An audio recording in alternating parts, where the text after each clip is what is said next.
Students, I hope you're well. Welcome to another week of remote learning, and in particular for your sport classes this time. Now, this video is not going out to Year 7s. The Year 7s are back at school and will be as socially distant as possible within their sport. So this is just for those Year 8s and 9s out there for this week, and we'll have another one coming next week. I'll thank Mr. Murphy for joining me in today's video, and he's going to be doing some demonstrations for us. So thank you in advance to Mr. Murphy for that. Today is all about muscular power. Now, last week we focused on agility, and thank you for the feedback for those people that did get back to your teacher, which helps us design an even better lesson the following week. So with muscular power this week, it is exactly what it says in its name. It's about using our muscles to generate power, and power is explosiveness. So it's about trying to generate a good amount of force and energy in one quick explosive movement. So we're going to ask you to do 3 specific movements today. We're going to ask you to jump forward with a horizontal leap. We're going to ask you to jump up with a vertical jump, and we're going to ask you to use your upper body by throwing a ball or an object that's safe to throw within your house. Before you do any of this, because they are high intense, it is incredibly important that you do an adequate warm-up. I'm going to flip over to Mr. Murphy and talk you through. His warm-up is dynamic. That means that he's not just pulling on a muscle and stretching in a static form. He's trying to get a good amount of blood flowing. You saw that he warmed up his arms, his upper body, and his lower body. What's really critical here is that you guys warm up for a good 5 minutes before performing any of these. Now, before we turn the camera on, Mr. Murphy has done an adequate warm-up, so he isn't going to get hurt today.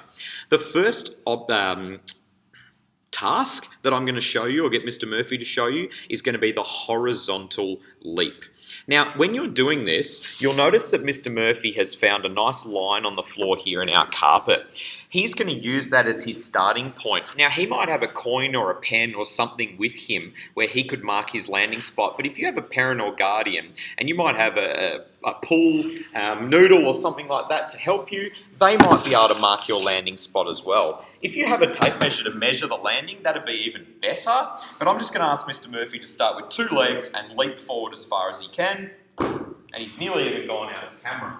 We're going to pop that noodle down, and then he's going to have a little bit of a rest, and what he would then do is try the other jumps. If he feels like he didn't do a great effort with that, he could try the double leg again, but he's also going to try it off his right leg, off his left leg, and with a run-up as well. And what we're asking you to do is have a look at which of those horizontal leaps gave you the best muscular power and the greatest distance.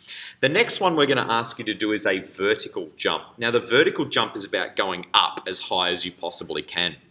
Again, we want you to do 5 or even more attempts at this off both feet, 1 foot, and then with a run-up. And so I'm going to flip over now. Now, we're lucky enough that Mr. Murphy has a vertical jump reader here. You guys might just have to use either wooden panels or bricks on the side of your house and see which one you can reach. So Mr. Murphy is going to load up his legs by bending down and explode up and touch as high as he possibly can.